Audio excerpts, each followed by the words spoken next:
Justin Jones. Guys, this is a glorious moment. Patrick Finley got to swear in a press conference. I'm kind of jealous. It was great. We actually have the audio for you, not just a quote board for you. We have the audio of what Justin Jones had to say when Pat Finley asked him about the NFC North, how it's different without Aaron Rodgers in it anymore. I wish he played one more year with Green Bay, honestly. We went up there and we played a pretty good game, you know, but they got away from us at the end, obviously, and they won, but their fans are really shitty. So, yeah, I wanted to go back up there and I wanted to play them and I wanted to beat them and I wanted him to be there so you can see it. But the fact that he's gone now, you know, I mean, it's cool. I guess it's better for him not to be here, you know. But yeah, man, I'm ready to take it over. I mean, it's a good time to be a Bears fan. I'm not even gonna lie to you. So. This is a follow-up question I never thought to ask you. Which ways are they shitty? Man, like, I mean, man, like just the way that they're just freaking obnoxious, just yelling and all that other stuff about things that don't even matter. Like we're not even running a play, and you guys are talking about boo. Oh yeah, go green. Like what are we even talking? The game hasn't even started yet. Like what are we even talking about here? Like you know y'all, whatever, bro. Like half of them don't even know football. It's so weird to me. But I'm just ready to go back out there and play, and I want to go out there and I want to beat the hell out of them, you know, on their field, and I want to hear the boos then, you know. That's what I look forward to. So. Let's go. Rivalry is back. I mean, he is not afraid to put a target on his back. He's going to get annihilated up there on the sideline. Good. And all right, bring it on. You think it was bad last year? Just wait till now. You can wait a long time. We're talking about week 18. They go to Green Bay. Yeah.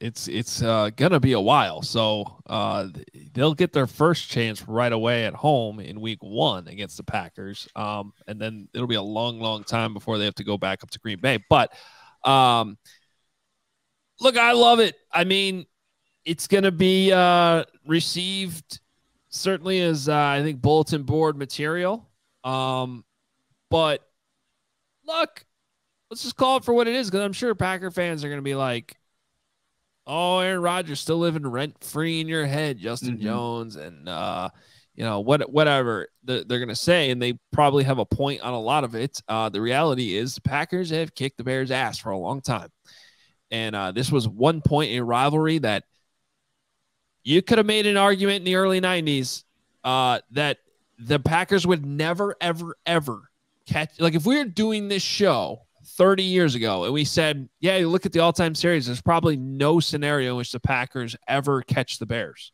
in the rivalry. Well, that happened, and now the Bears are behind. So it's been rough. It's been rough out there. But Rodgers isn't there anymore, and I regardless of what he said about Rodgers, how he wishes he was still there, I just love, that he's making this a rivalry. He's talking it up, and he's saying that he wants to take control of it now. So not a lot of players will talk like that anymore, and I like it. Yeah, and he went right at the fans. Half of them don't even know football. So it's not even the shitty part that he said that was like the biggest takeaway for me. It's like half of them don't know what this sport that they're even watching, what they're even looking at. And I'm like, wow.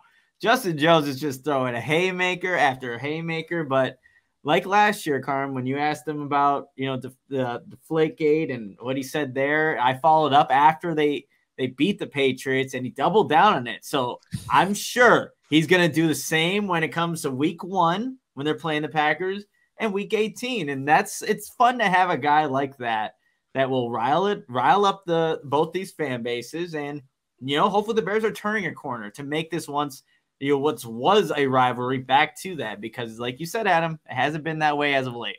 I mean, you gotta love to hear the confidence, right? He's not taking any chips off the table. He's talking all the smack. He's talking smack too when he plays the game of football. I mean, that is a big high roll right there. That hey, I'll say it all, and I'm not going to worry about getting hurt. I'm just going to play the game that I love, and I'm going to be all right, and I'm going to be myself.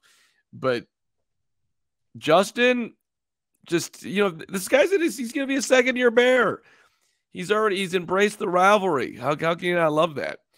And for the record, yeah, okay, he's not an all-pro player, but he was one of the Bears' most productive players last year. He's been solid all year, and hopefully he'll be bigger this year. It was, stuff that we're not going to play today. He was very complimentary to Gervon Dexter. That was one guy that stood out that he underlined how big and able to move as well. So that was good to hear a little bit.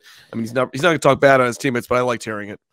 So real quick, Harm, refresh our listeners, viewers who might not remember the Patriot stuff last year, what he said that kind of stirred things up. And then I'd just like to point out that he went out there in that game that the Bears won, their last victory of the season, by the way, and batted 2 passes down the line of scrimmage and recovered a fumble in that game. So he had a decent game to back it up, then doubled down on the comments. So in case anybody's wondering how motivated he'll be in week 1, there's that.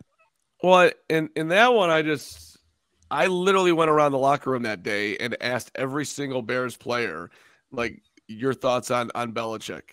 And I was hoping that somebody would hate him as much as I hate him in a sports hate way, you know? And everyone was like, oh, you know, one of the greatest of all time. I mean, literally, everybody was just almost falling over themselves to say nice things about him. And then I got to Justin Jones, and he's like, I hate him.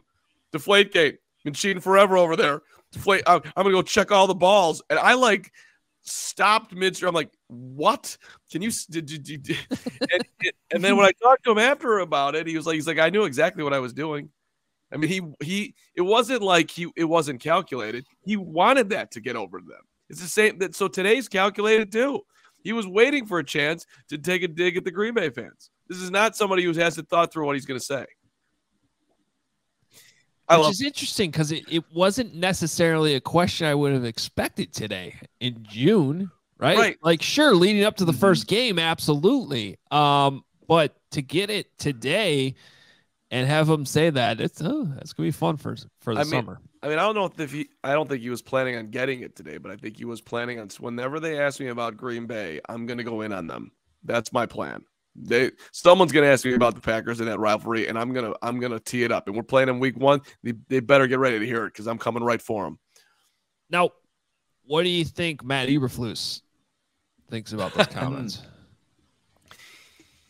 Different story there. Yeah, behind closed doors or in front of the camera. Well, because here I actually I have a take on this. Because on one side you could certainly be like, oh, come on, man. Just got rid of Aaron Rodgers. We don't need to give him more motivation to keep the beatings going, right? That would be like sort of like glass half empty approach. From what I know about Ryan Poles and Matt Eberflus so far, I think they are highly competitive dudes who would much rather have their players think this kind of way and feed into really any opponent, but especially the rivalry, especially because it's the first game of the year. I don't know what they would say publicly about it in response, but I think low key inside they probably like it. You know what? Can I double down on that too, Adam? Because what do we hear all the time from Matt Eberflus, Ryan Poles, every single coach on this roster? It's like, we want guys that love football. Like that's a response to, like, you love the game, you love the rivalry, you want to get emotions evoked, and he knew what he was doing. I agree. It was very calculated how Justin Jones approached that.